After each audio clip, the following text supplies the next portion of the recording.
Дарын онлайн платформасында оқушыларға ТЖБ, БЖБ және тест тапсырмаларын, эссе тапсырмаларын беру нұсқаулығы. Ол үшін сіз member.dарын онлайн сайтына өтесіз. Осы жақтан конструктор бөлімін басыңыз. Оң жақ жоғарғы бөлімінде тапсырма қосу батырмасын басыңыз. Сол кезде сіз өзіңіздің пәніңізді, сабақтың атын және де оқушыларға көрсету-көрсетпеу мүмкіншілігін, оқу тілін, сыныпты таңдайсыз. Литерді таңдайсыз. Келесі сабақтың түрі, ол БЖБ немесе ТЖБ екенін нақты көрсетесіз.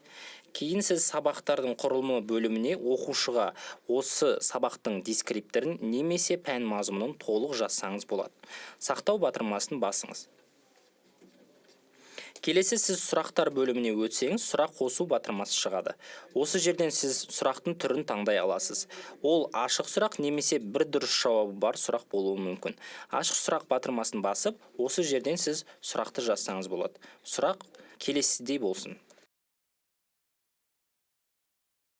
Сұрақты жазып болғаннан кейін, сұрақты сақтау батырмасын басасыз. Сол кезде бұл оқушының жеке кабинетінде бірден көрінетін болады. Оқушы өзінің Дарын онлайндағы кабинетіне кіріп, оң жақ бөлігіндегі профиль батырмасын басса, өзінің жеке кабинетінде оқу тапсырмалар бөліміне өтеді. Сол оқу тапсырмалар батырмасының ішінде сіздің қосқан соңғы сұрағыңыз тұрады. Тапсыру батырмасын басса, оқушы автоматты түрде келесі бетке өтеді.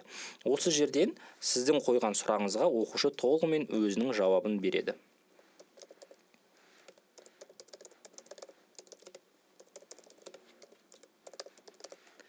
Жауап беру батырмасын басса, сұрақ автоматты сіздің жеке кабинетіңізде көрінетін болады. Ол үшін сіз өзіңіздің жеке кабинетіңізге өтіп, операциялар бөліміндегі жауаптар батырмасын басасыз. Сол кезде сіздің оқушыңыздың соңғы тапсырған тапсырмасы автоматты түрде шығатын болады. Толығырақ батырмасын бассаңыз, оқушының жазған жауабын көре аласыз. Сол бойынша сіз осы жерден оқушыны бағалау жүргізе аласыз.